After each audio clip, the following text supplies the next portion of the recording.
You know what? I just have to say I'm really, really delighted to have met you personally. Yeah, well, it's great to... Thank you, sir. This is Project Camelot, and my name is Bill Ryan, with my partner, Kerry Cassidy. And we're bookending here right between us. We've got Dr. Bill Deagle, and it's a tremendous privilege to be with you.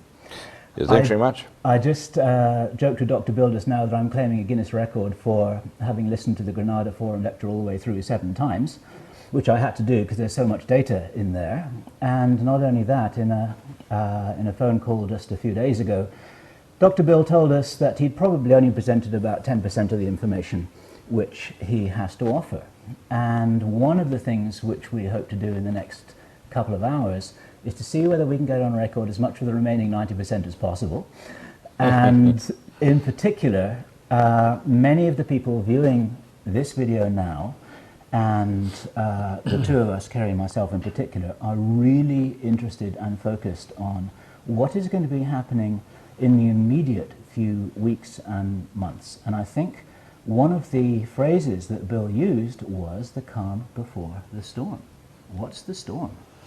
Well, there's the best way to think is the Army War College, and if talk to people that work in the Marine Army War College and other places, and what they do is they war game it out.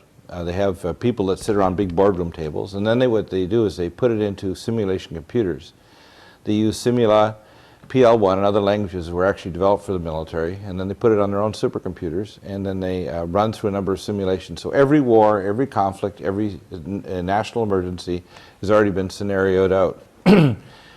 People don't realize just how much computing power has been put into these things, for everything from, you know, ET invasions to a tsunami hitting the west coast, to the Cumbre Viejo, to a civil disruption because of an earthquake in the New Madrid Fault in the Midwest. So basically everything's been simulated. There's a number of items. Now, what I often try to do on my radio show, which is the NutriMedical Report, is on Genesis Network.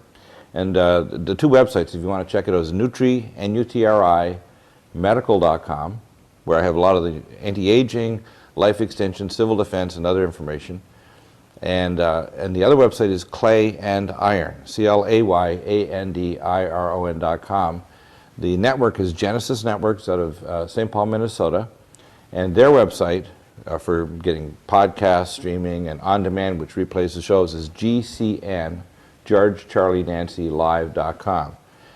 What I try to do on my show is I realize that one of the things about having a regular radio show is you can bring in all these experts and guests, but there's several ways of approaching it. My approach has been to try that if they listen to enough shows, that people will start to see a montage of images that will change their paradigm. Mm-hmm.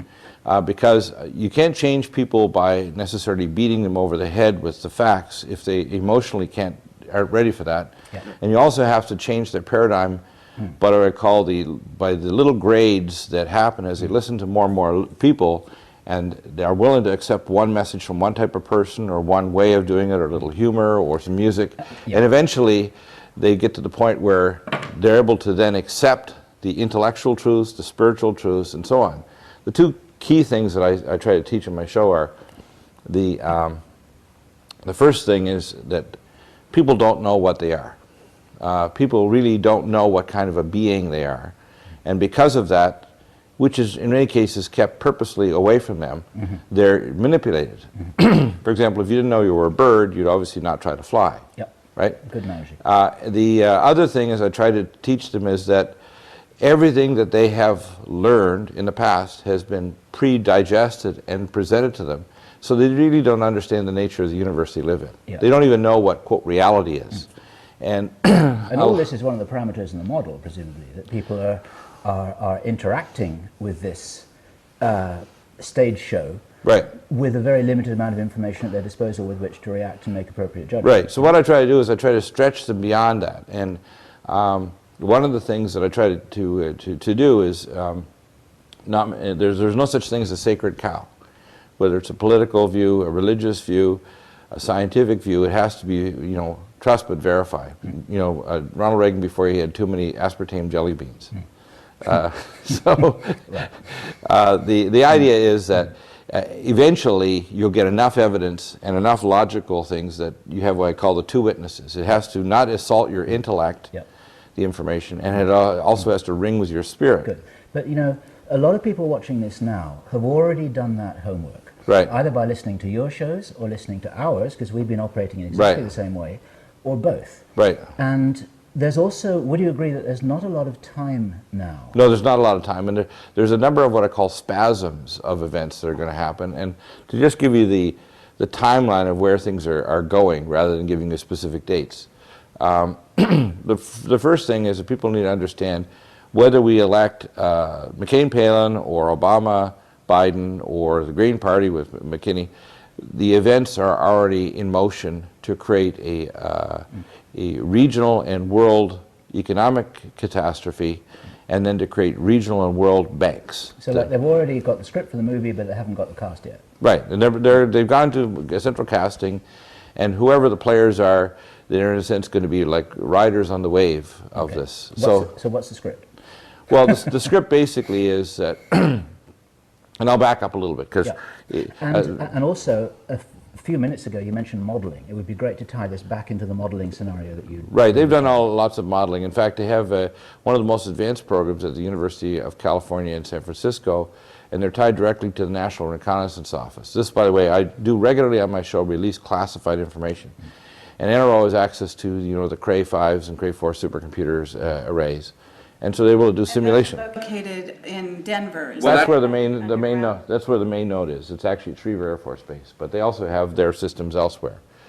And people need to know that the world that they believe in is a fairy tale that never existed. Right. Yep. So anyway, this is at university level. They have a social modeling supercomputer program, and what they do is they try different perturbations. They'll try a little thing, they'll put a balloon up, put a media event. And they're able to model that based on getting information back. They're able to do specific searches, which are called architectural searches, not all that indifferent from the half-past human or the Princeton University kind of eggs thing. They're actually mining the internet, they're mining phone conversations, they're mining data from people's cable boxes, which have got two ways so they can know what they're watching, and they have what's called data architecture software that can actually analyze it.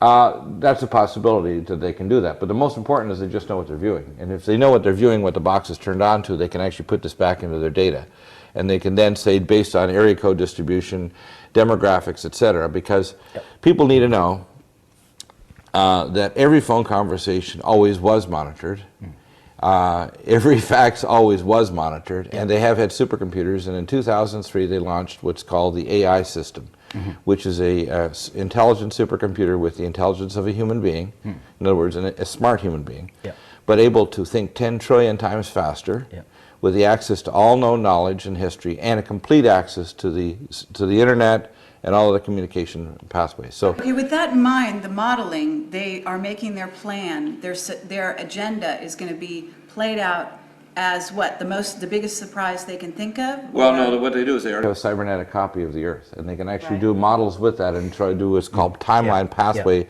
analysis. And but how do they choose? Do you know that? Part of virtual world with virtual people. They get a virtual world. I actually took care of employees working on what's called the Sentient World Project in Denver.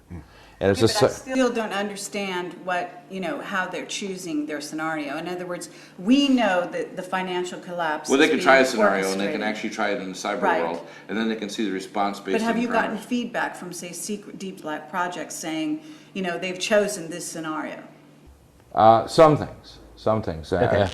Give us some clues, Bill. We'll What do give you you an think you example. know? One of the first things is, by doing this modeling, it means that they don't do it in just a kind of like, in other words, they're not just trying it on the public. They try a different thing. For example, they had the countrywide financial collapse earlier this year, and then they had the collapse of Lehman Brothers, and they try each thing, and they try to see what kind of response they're getting from the public, and they feed back into their model. Now, when I took care of the people that were working on the Sentient World Project, they actually created a cybernetic model of the Earth that's an actual physical model in hyperspace that is down to a tolerance of about 1.5 centimeters. So all the roadways, buildings, everything, people, everybody inside that model are actually considered called nodes. That's their actual term they use for it. Yep. Besides doing the cybernetic computer modeling, they're using other technologies. Some of them are quite alien, if you want to call them. Okay, I can believe it. And when they're using these technologies so they can actually analyze timeline pathways, because what they're trying to do... We're talking about Looking Glass then. Yeah, Looking Glass is another... Looking Glass. Yeah, exactly. And of course, a lot of people don't understand that most of these are actually based on what's called torsional vortex imaging, which is hyperdimensional imaging. And torsional vortex imaging we've had since the 1950s, reverse engineered. Yep. Torsional vortex imaging was the top project of HARP. It was not the bottom project, it was the top project. Okay. So torsional vortex imaging allows them to look through the Earth to see all the resources. So the primary thing was to drop a thermomagnetic mirror with aluminum and barium salts at Which is the 73. chemtrail project. Yeah, but it's really high, 73 to 80,000 feet. You won't see these. Okay. And when the particles are put up there, they last 2 to 3 years in space because they layer out and they get locked into that layer at the upper troposphere. Okay. Yep. And it acts as a mirror for what's called torsional vortex imaging. So they can throw a pulse and then see an echo that comes back and they can image it. I got it. Yep. So they can see oil resources, gold, minerals, titanium, whatever they need. And they can also see through the Earth and see underground bases, cities, facilities. So for example, when the including stuff that isn't even ours. Right. Yep. And they can also see stuff that's not ours. Exactly. See giant caves and cavern systems that go hundreds of miles through the Midwest. Right. But they can also see things like military bases, like the Chinese nuclear and military munitions base that was struck with a tectonic weapon in Sichuan, West China. Yep. That was a specific use of tectonic technology, right? Now we have our version of it, and the Russians have had a new system called a supercapacitor technology. So they're able to make these very, very powerful capacitors that can generate similar things to our HARP technology. Okay, but where are they going with this? That's actually what we... Yeah, where are they going with all this, just to give you an idea?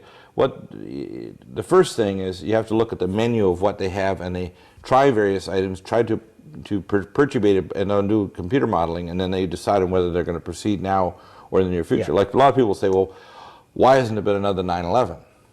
Right? Another, like, blowing up cities or doing other things.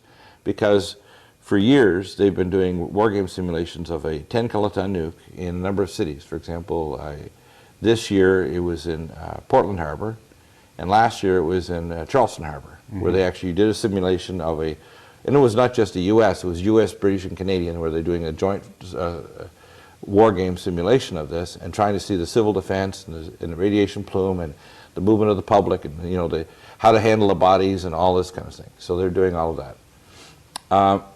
They do this on multiple levels, and they feed the data back into their supercomputers to decide what will work best.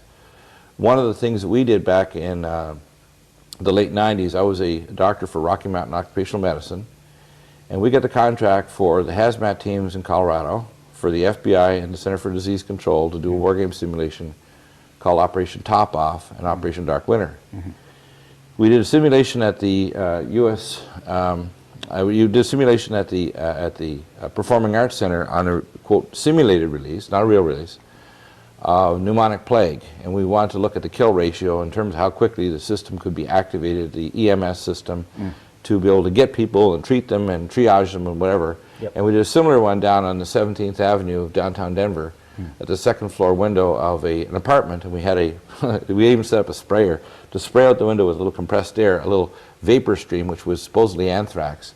So it would be a weaponized anthrax stream that would actually spray out that second floor window, and that anthrax stream would then, we would then have people go, we had hazmat officers and special forces, and they would go to various hospitals like St. Joe's, Presbyterian, St. Luke's, etc. And we try to see, we was recording all these data intake sheets, whether or not, number one, the emergency departments would activate CDC, get the proper specimens, get people treated in a timely fashion so they wouldn't die. We killed everybody. On both of them. We killed everybody. So what we why did you kill everybody, though? We killed everybody because the system was too inadequate. The emergency department doctors, the infectious disease, the activation of the system, the tracking back to the source of the spray would have been too long. So if there was a lethal weaponized anthrax, it only needs, let's say, 80 spores to cause a lethal infection rather than 80,000 to 100,000. that we figured out from the dispersal at that level in the canyon of, say, 17th Avenue would have killed at least 4,000 to 5,000 people that were, during the middle of the day, would have been exposed. Right. Now, the reason why I bring out that model is they're doing this all the time with their cybernetic models because they're trying to steer society along certain timelines. Right. And they have various forces. All of the people in this quote, you hear the word New World Order, they're not in agreement, and there are various levels, and most of them think that they're at the top of whatever level they're at. And they're really at the bottom of another level. Okay, even the people at the top of that are human, because the New World Order is not being run by humans. Yes. Okay? Exactly. They need to grasp this. The analogy I use in my show is, in Victorian England, they would, as part of a parlor game, they'd bring you to their gardens, and their gardener would kind of make a little maze, and then you'd go through the little maze and thought you were quite clever because you get out in a matter of moments. And then what they do is they take you to the big maze, which is done by a very clever gardener, and the only way you could get out is if you were talked out. Okay? If you weren't talked out, you wouldn't make it out of the maze. You'd be stuck there afternoon and would not have tea or anything, right? Okay. So the thing was to humiliate you to realize that there's no way you can get out of this big maze unless you changed your paradigm of how to get out of the maze. Okay, right? good. Right. And what they're doing basically is they're, in a sense, they're sheep dipping the entire society to kind of buy into the lies of what's going on. People don't know what kind of, even modern history has completely been rewritten. Everything. But there is some waking up going on. It's happening is this anyway. Also factoring? Yes, it is. It's also being factored in. Sure it is, and that's why there's been quite delays. In fact, if you look at the published documents like Global 2000 about population reduction, if you look at the planned release of things like avian flu, if you look at them planning on blowing up cities or with dirty bombs or micronukes or doing other things, they're way behind schedule. This also means that they've also programmed in the Nutrimedical report and the Project Camelot interviews, and they're taking all of that into account and then recalculating everything, right? Well, they are, but the problem is there's a number of wild cards that they're not in control of. Which are? Well, lots of wild cards. Okay. The first one is there's a human one. Human beings are a polydimensional, being that far transcends what people usually think of as human. Just to give you kind of go back up in terms of little physics, our plane of existence, the energetic plane, has 5 dimensions, not 4. Okay? Yep. Then the spiritual plane has 7 dimensions. Some people call it astral. And then there's the 13th, which is the eternal. Okay? And everything are harmonics of that. That's why the very nature of existence itself is literally the passage of spirit through energetic planes. It creates a montage. We'll buy all of that. And what we are here, what I see in my field of vision, is a tiny tip of a huge iceberg. Right. And that iceberg is a beautiful, fantastic, wonderful, eternal thing. And, right, exactly. In other words, this moment that's existing right now as we are taping has always existed. Yeah. I'll buy that too. Absolutely, time is circular. So, Yeah. but Right. Bill, what I wanted to know is, what are you saying they're going to do with this? Because obviously, if they're behind schedule, and here we are in end of September, and we've got the American economy going in the tank, right? And so, what's the next step? Well, here you got to think about what their goal is, and it's almost like a mouse that reaches certain barriers. A smart mouse, and if you put a barrier down, if the mouse can still smell the cheese, it'll get around that barrier and it'll figure out how to do it. And if it's a very intuitive mouse, it can see beyond the barrier to where the pathway is to get to the cheese. And if it's got lots of access, then it's going to do that, right? Right. So where I see it is this. Their goal is to have a World Bank. Their goal is to have regionalized currency zones. They published it. In fact, one of the things is you have to understand, which is really bizarre but also true, is that part of the, quote, religion, if you want to call it, or the dogma of the globalists, is to prove that they're a superclass or the predator class or have the right to make these decisions, is they have to publish it, and the profane don't understand it. But it's plainly published. Like, for example, in September of 1973, the Council on Foreign Relations. It's all in plain sight. It's all in plain sight. Yeah. In other words, if you want to have Mountain report, for example. right, or the 1974 document that talked about the greatest danger to the world is population growth, or the Global 2000. Guidestones. Exactly. It's all in plain sight, and the problem is that people will look and say, well, it can't be true because it's in plain sight. It's almost like if you want to say that it's a battleship, it's well, it's painted pink. It can't be a battleship, and it's got plants coming off all the turrets. Okay. Even though it is a battleship and it's in the front yard. What aliens, though, are running the show, in your opinion? Well, or? well, yeah, I'm going to get to that because I'm going to give you a little different spin. What we have to do is use a lot of discernment. There's basically two perspectives in the universe, and this is whether you're human or non-human. What we are, or any other quote sentient being in the universe, is a spirit being that's transcending to an energy matrix, creating a reality. Okay, in other words, we're co-creators of our own timeline and future. Absolutely. And if you look at people like Michio Kaku, advanced physicists and so on, they talk about the universe in terms of energy, you know, like a zero energy culture and their level 1 energy culture, a culture that is able to leap across the galaxy and is bound by time space. But you can also use those similar principles for, you know, similar kinds of characteristics for dealing with what I call the spirituality of a sentient civilization, right? Right. So you need to use both the energy thing, and they are tied together. Yep. Because there's a lot of suppression of the technology that we already have, because spiritually we're very what I call a zero order culture. Yep.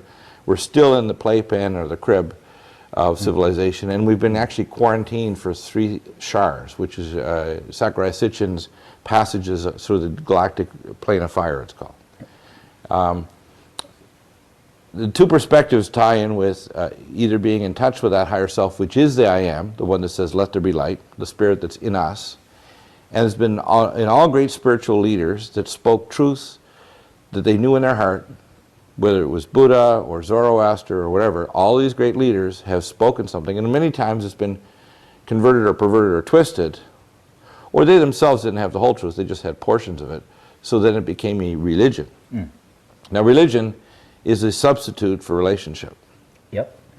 And I call it real lies going on. And it doesn't matter if you're talking about Buddhism, Christianity, Judaism, Zoroastrianism, atheism, all the isms in the world fall into 2 categories. Either you hear the voice of the spirit that created you and created all that exists, the continuum, because without the single voice, there is no universe. One I voice, I call it. There is no one I voice. So therefore, it's either your will, the will of, in other words, deciding for yourself what is good or evil, or hearing the voice. In other words, you don't need to tell people what's right or wrong. If they're in contact with a higher self and with the creator that created them, they know what's right or wrong. Okay. Now, just bring that back to where you were when you were talking about the wildcard factors of who people really are. This is my paraphrase of what you were saying there, Right. and how there are certain things that can't be programmed into their supercomputer, Right. because actually you're talking about aspects Well, yeah, of human 'cause- beings that are eternal and magical. Exactly, Right. and that, you see, that point ties in with the factions, if you want to call it. You know, and you can go to all kinds of different religious books, whether it's the Hopi Indians or the Christian Bible or many other books, and they'll tell you that there's been visitations to Earth over all of the ages. Okay. Now, And the way it ties into this is that some of these visitors have specific characteristics that are very common. For example, the Naga in the area of the Oceania, right, which are, you know, the serpent people, or the feathered serpent god or whatever. And what you'll find, or the Dagon, you know, which are the amphibian beings that come from a world, and therefore even the hat, for example, that's on the Pope is actually a sign, is called the sign of Dagon, right, Yes. which is the fish god, or Onanes, yes, exactly. Right? Okay. But right? Which is right always in now- the background, yeah. in other words. Right now, there'll be people watching this who say, right, I know I'm eternal and magical, and I'm really interested in what you're saying. So what can I do? How can I be? What action can I take to capitalize on my wild card that they may not be able to predict what I'm going to do next? Well, yeah, what I'm trying to do is get at, you know, I hear lots of different reports that people say, I've been in touch with the Pleiadian or the Andromedans, or I've been in touch with this group or that group. People need to use extreme discernment. Yep. And the way I think about it is this: I say, you know, if you went to a new city, let's say you were from South Africa, and you came to New York City, and you didn't know where to go, but you went to the wrong part of the city, you might not come back out alive. Right. Okay? And the similar thing, you have to think of the universe that way too. There's very good places in the universe and very bad. Yeah. Okay? And just think of it this way: any being that's capable of leaping across space-time and arriving in our world, you have to assume that their intelligence is limitlessly greater than ours, and therefore anything that they communicate to us could either be very true or very, very maliciously manipulated to control us. Exactly. Almost like a pet. In other words, exactly. we would be treated like an ant or a cockroach or like my pet dogs. They would have no way of even understanding what we're talking about, so it would be almost sport. Yes. Right? Except that, if they're that intelligent, they also realize that we're grand spiritual beings in our own right, and therefore they're actually dealing with something that's much more massive than just our three-dimensional self. Exactly, exactly. Here's the point, though. You've got two perspectives out there. You've got one group, we'll call them just for the sake of, you know, like David Icke, who was speaking at the UFO conference up in San Francisco. He calls them the reptilians, okay? Or you might call them the serpents, like it talks about in the Bible, okay? And in fact, you got to understand that you're looking, when you look at the Bible, at things that are a description to people that were shepherds and artisans 2,000 to 3,000 years ago, right? Or you look at other ancient books, and what they're really trying to describe to you is something that's actually quite similar to what's happening today. So let's say we have one group that says, we are a predatory super nation of super scientists that don't have any spirit, but we invade and take over worlds. We can invade the mind space dimension. We can attack on the physical level. We can put policies in place to cut off their connection between their physical body and their spiritual body. Through the things like fluoridation and genetically modified food, electromagnetic pollution. So are you suggesting that this is the reptilians that are involved with the current Illuminati?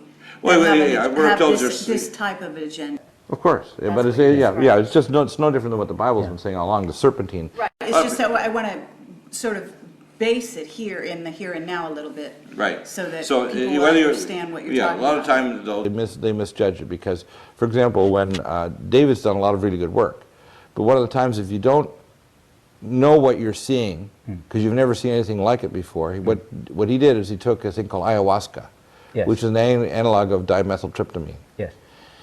And ayahuasca and dimethyltryptamine opens up what's called the spirit eye. People call it the eye, the third eye, the astral eye, whatever. But basically it is we all are born as children with this ability to see in the spirit realm. That's why you see children see their little friends and see other things and see good and bad. And they have a thing called pavor nocturus, or night terrors, because they can see in the spirit realm things that aren't pleasant. They're very nasty, right? And they're not just making it up in their little minds because they've got hormone surges. They're actually having a problem.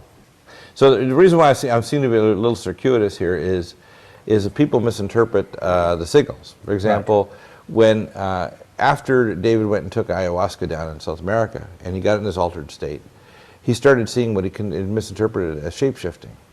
Shape-shifting doesn't occur. Well, he hadn't seen it so much himself as he was taking the reports from Arizona Wilder and others, and others, and taking those at literal face value. That's my understanding. Now, and I have no criticism of him whatsoever. No, not criticizing him. I'm very interested in your take on this. Well, okay, here's the important part of it. It's not to criticize him, because I think what he's doing is he's seeing in the spirit realm what's always there. Right. And when there's an intensity of that reality, it breaks through for people even that don't have any, regular sensitivity. So, for example, I've talked to people who have been in the presence of Hillary Rodham Clinton. Right.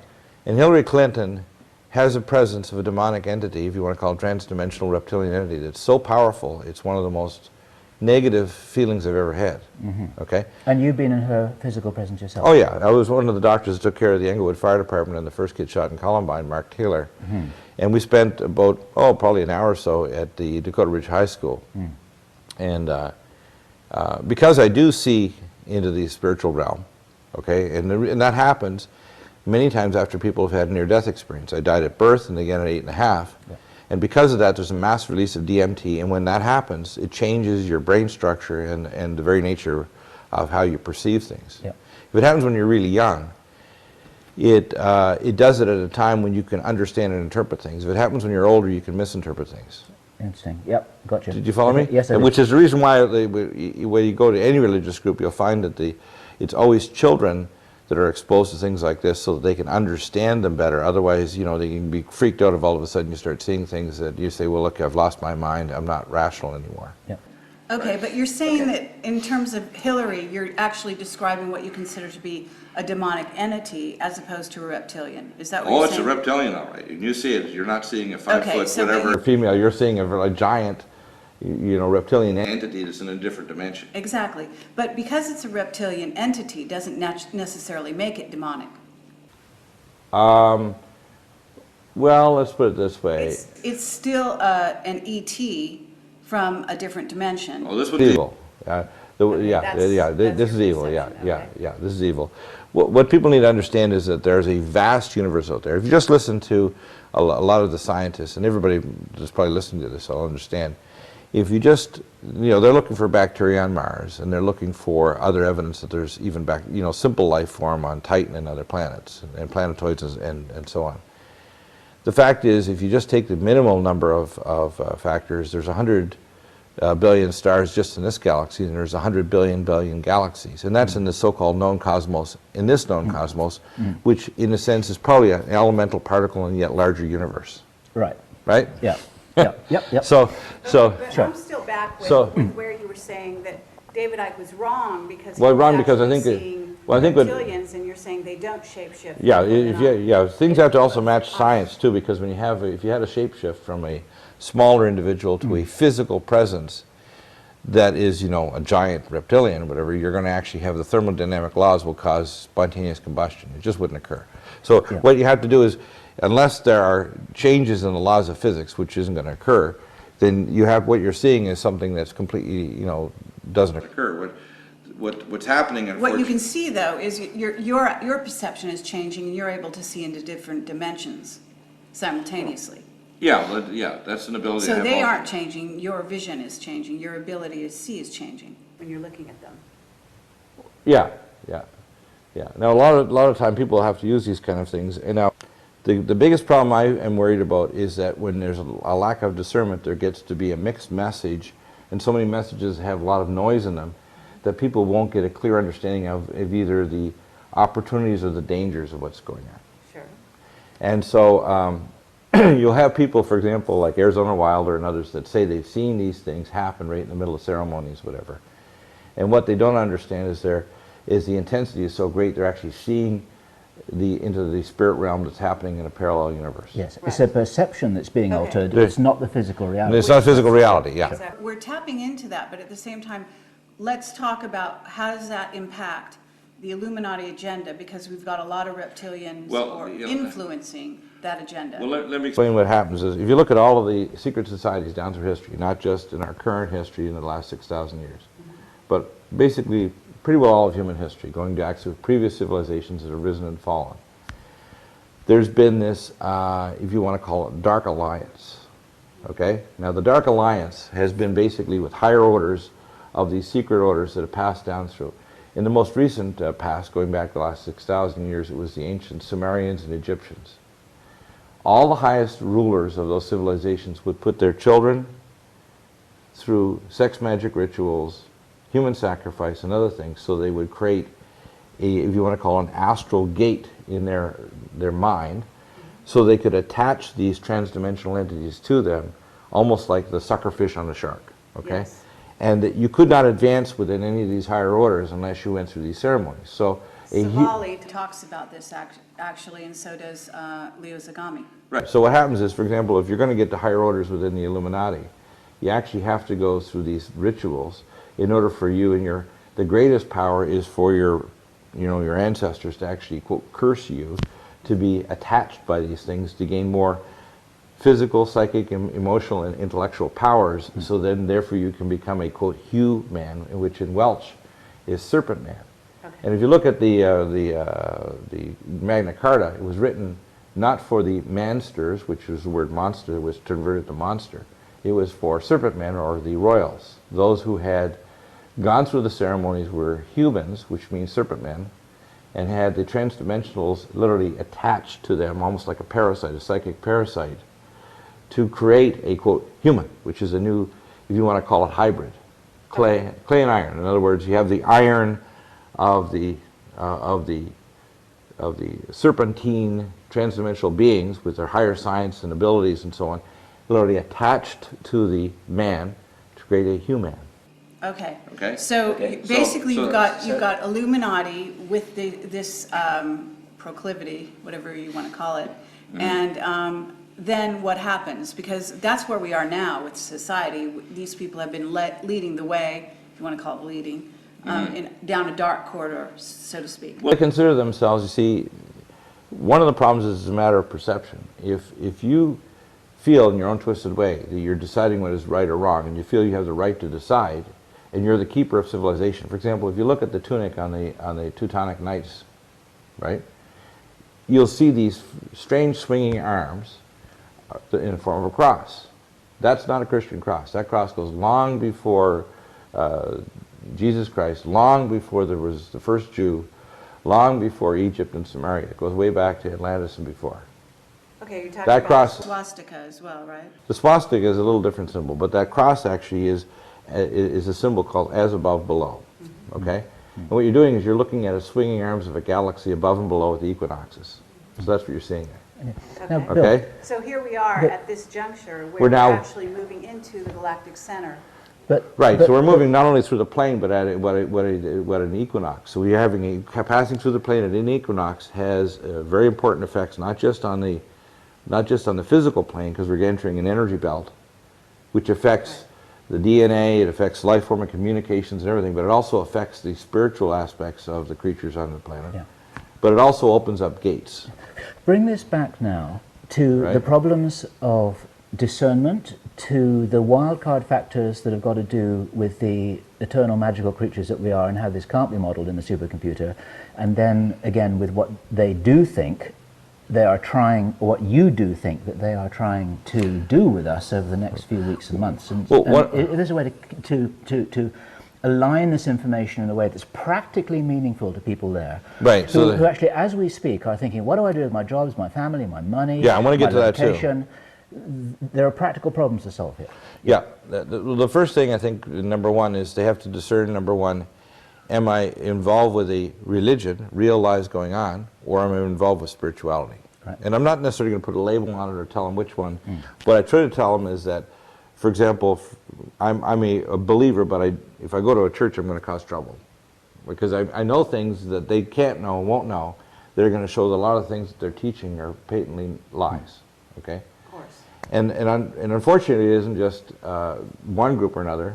I'm closest to lie to, if you want to call it, I'm like a cosmic messianic believer. And I don't even like to use the word Christian because it was actually a blasphemy against Christians, that they're little anointed ones. That's right, that term's already been hijacked long ago. Right, it's hijacked. Yeah. Now, here's the point, is that if you actually understand the split in the so-called Eastern and Western Church, you understand the reason why there's such a determination to not only hijack Judaism and Christianity and Islam, and why this is all kind of leading us toward what I call this final conflict of Armageddon, it's been stage managed at a higher level. Right. Right? Right. It's all stage managed. Yeah. And the problem is people don't understand they're being manipulated, even though every step is being manipulated. Oh yeah, we got to get Al-Qaeda. Well, who created Al-Qaeda? When you start showing that these things were totally manufactured, and Al-Qaeda means the database. Yes. Or you'd show evidence that the World Trade Center towers were demolished with advanced explosives, including micronukes and thermite. Or you start to demonstrate the financial line, like John Boncour, who's a Mohawk, who was actually speaks prophetically. He was on the show last week. The way I want people to do is first off, don't accept something unless it's intellectually correct, at whatever level they're at, unless they go back quietly and pray and try to hear the voice of the Creator God. Because the problem right now is that there's so much noise, it's discernment to keep them in, quote, Babylon or confusion, so they won't be able to discern, or they'll just dismiss it and they say, look, you people that talk about UFOs are nuts. Okay? If somebody had told me this years ago, I'd say, you're crazy. There's no way, going through medical school, training, surgery, whatever, I'd say there's no way that could be true.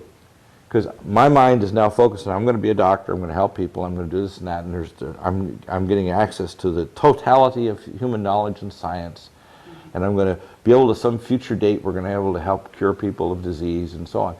Not knowing that only 4% of information is access to even the university PhD tenured professorial level at the top levels in the world, and the other 96% is by invitation only. Right.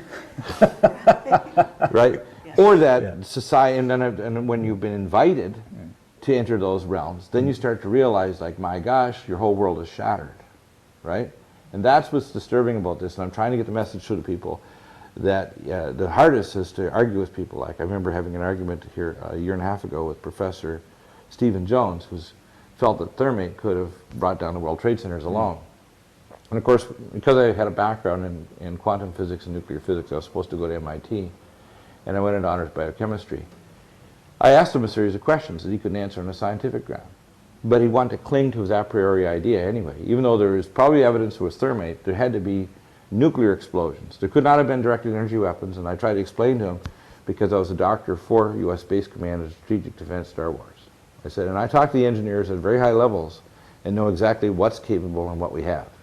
Okay, but you have a really interesting background, okay? Right. But a lot of people say, well, you're working for them. Yeah, I know they'll say that, but that's what people need to do is ultimately they need to do intellectual analysis, and they need to pray.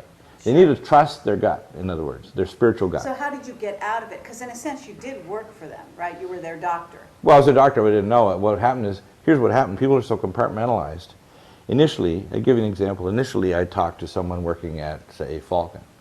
And they had a little badge that would allow them to go into one hallway and down one pathway into one room with a security card. And they'd face scan them with a retinal scan and then fingerprint scan them.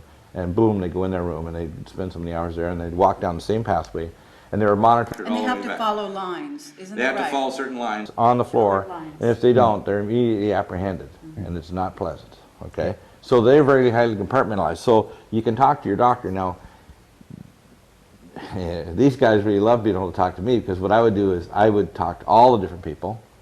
And because I have this advanced technical training, which they never assumed I did, like, on artificial intelligence, supercomputers, electronics, quantum physics, and other things, I talked to them about their project, and after a while, they were more interested in hearing what I had to tell them about what everybody else was doing and projects that they didn't know anything about. So as time went on, I gained more and more knowledge. Yeah. And because of your training, you knew what questions to ask and knew how to listen. And you knew what they would really and they wanted to talk, because they couldn't tell their wives. They weren't allowed to tell anybody, their son, their wife, their children, anybody.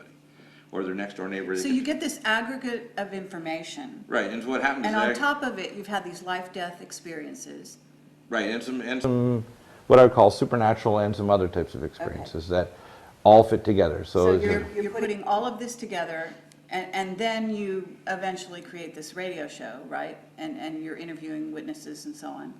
But where are you at now, if we take this whole package, and you've got something to say here because you called us, and I believe you have some very interesting. You were told to call us. I was told to call. Wonderful. By your direct contact. I have. If you want to call, I have the direct phone line. You're not the only one that's been told that way to call us. Yeah. I was told to call you, and I said it's time to call you. Not an hour from now, but right now, and I did. Okay. So that's interesting, and things always happen like that to me. Sure. If I told you all the stories, you could fill books. You'd have stacks of tapes of amazing stories. You say that can't happen, but it has. Okay. Right. So I want to bring it back to what are they modeling? Yeah. And what about these guys with their children and their money? Okay, fine. Well, yeah, and I'm going to get to that. So basically, I want people to discern and use discernment, and I. Therefore, why do you think you were told to call us? At the moment, I had no idea. Okay. Do you have an idea now? Yeah. I have a very clear idea. Okay.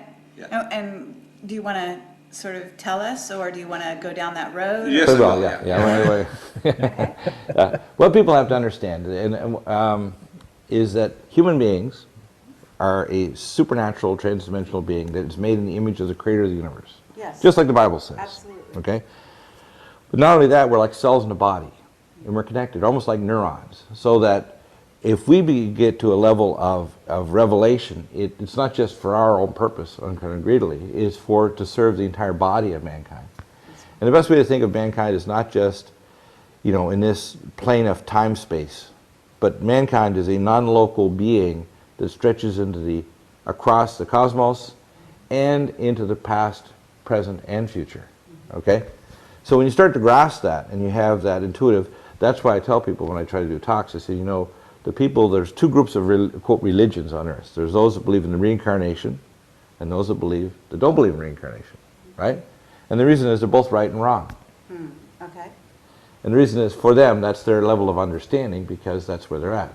When you become truly intuitive at the highest levels, there's no such thing as reincarnation. Sure. Okay? Because we're eternal beings. Right. And once you start grasping that, it's like the words of Yeshua HaMashiach, Jesus, that says, though you do it to the least of my brother, you've done it to me. if you actually felt the pain of allowing your government to attack and blow up little girls in Baghdad, you wouldn't do it because it would be like a neuron connected to another being. Or you wouldn't walk by a plant starving for water without watering it. You wouldn't spread depleted uranium on the crops because you could feel that. In other You words, wouldn't do these things because you're doing it to yourself. right. It's another expression of the I am. Okay. Totally. We're a gardener of the garden. We're actually, you think of each spinning galaxy as a spinning flower in the universe. Okay. And But let's get back to this because we've got reptilians influencing the Illuminati agenda, and we've got an agenda that's being rolled out on a bunch of eternal beings that don't really recognize their eternalness. And so how's it going to play out? What's going on? Well, first, the thing that I found and why has this been allowed well, to it's get allowed so to get far? so far for a couple of reasons. The most important thing in the universe for sentient beings is to have free choice. In other words, to choose to remember. I mean, a lot of people think that you're going through life to learn things or to prove a point or to reach so many, like a point system, like a grade, and that if you reach a certain grade, you can transcend, which is totally garbage. Mm-hmm. It's like my little daughter with Down syndrome. She doesn't have to earn points to be my daughter. Sure. Okay? Yeah. You are a son or daughter of the Most High God. Mm-hmm. And what's happening is your birthright's being stolen away from you, just like the story of Jacob and Esau. It's being stolen away from people.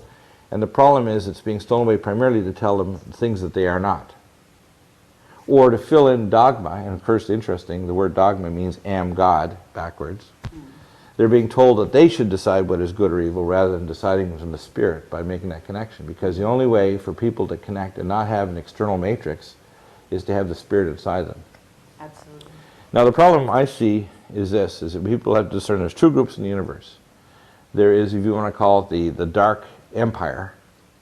We will call them the trans-dimensional beings. We might call them the lords of darkness and their princes. And there's many different civilizations that are in this. Whether they're, we don't even need to get into names, but there's a whole series of them. Yep. You might call them the serpentines, the reptilians, the tall grays, whatever you want to call them. Okay. There's a whole array of these. And on the other side, there is a grand council of civilizations out there that are very, very caring, and they are connected to the Spirit of the Creator God. They are advanced beings, both human, humanoid, and non-human, across the cosmos and the universe. And of course, this is why the movie Star Wars was such a tremendous modern myth, because it represented this whole archetype that everyone really understands, even if they don't know it. Well, they understand it because it's something that they're resonating with their spirit. You see, Exactly. It's almost like someone going through a neuralizer, like the show MIB, Men in Black, and so they've forgotten something, but something can jar them back to remember it anyway. Yeah. Right? Okay. Yep. So. In a sense, you're in a sense of what I call spirit sleep. Your spirit's asleep so that it can then start to reawaken its connectedness with everyone else. Okay, And but so what's the nuts and bolts of how this plays out, though, at the moment? Well, I'll just give you a little a story. This is one of the most recent ones. Roughly 1 year ago, and I get visions and dreams.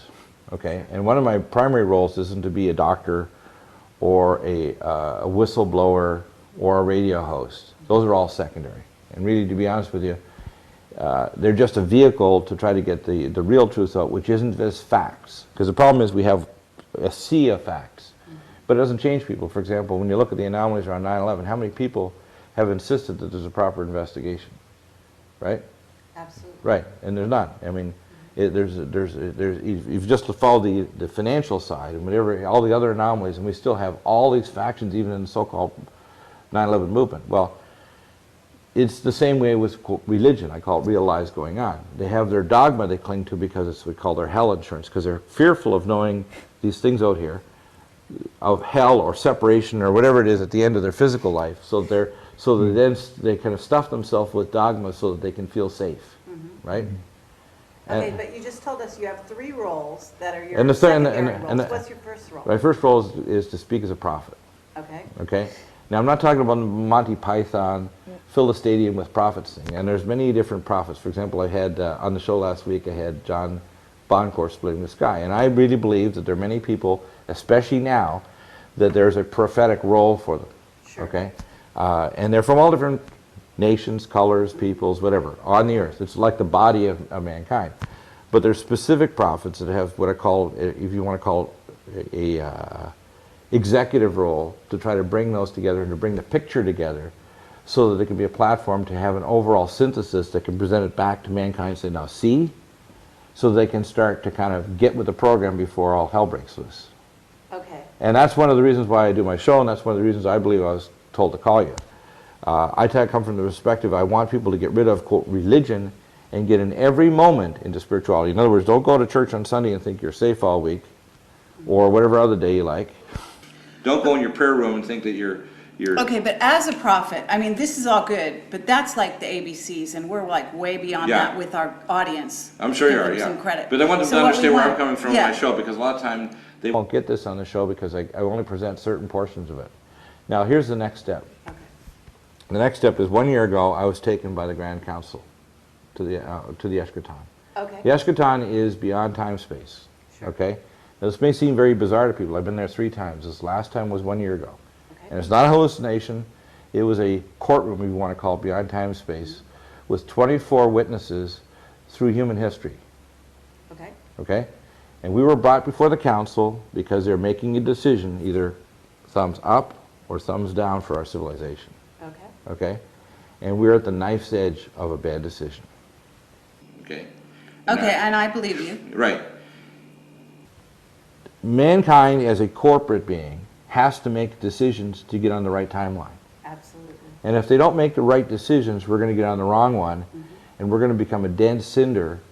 In a sense, this planet, and if you want to think of the Earth as a living being, it's like a giant womb of these spirit beings called human beings on Earth, or mankind, that are about to be birthed to become, I call, Homo luminous, or Homo galacticus, or Homo, an advanced mankind that can interact with advanced civilizations across the cosmos, that doesn't have to have a matrix of billions of laws, that doesn't have to have a chip in us to track us to make sure we're good, and do all these things. Because what we're at this nexus or crossroads where we either are going to have the law, as Jesus Christ said himself, which is one of the great teachers, Yeshua HaMashiach, which means the Father in the flesh, okay? And we are the Father in the flesh. So are you.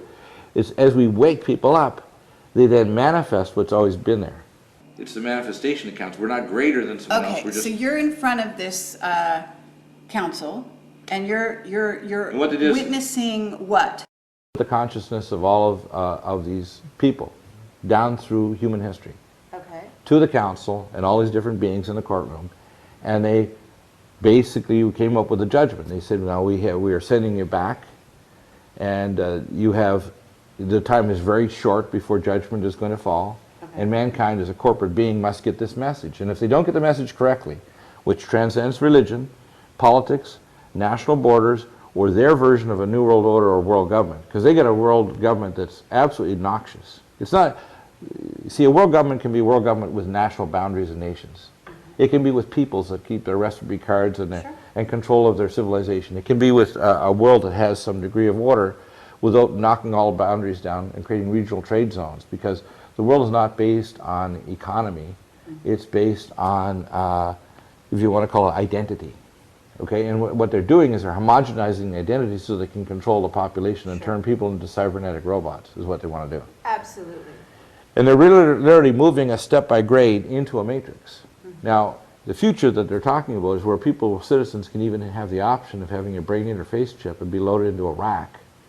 And they won't even have to exist in the physical world. Their bodies would be put in life extension technology and loaded in a rack for centuries or thousands of years.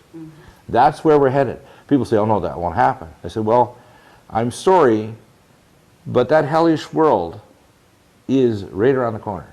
But it's dependent on humankind.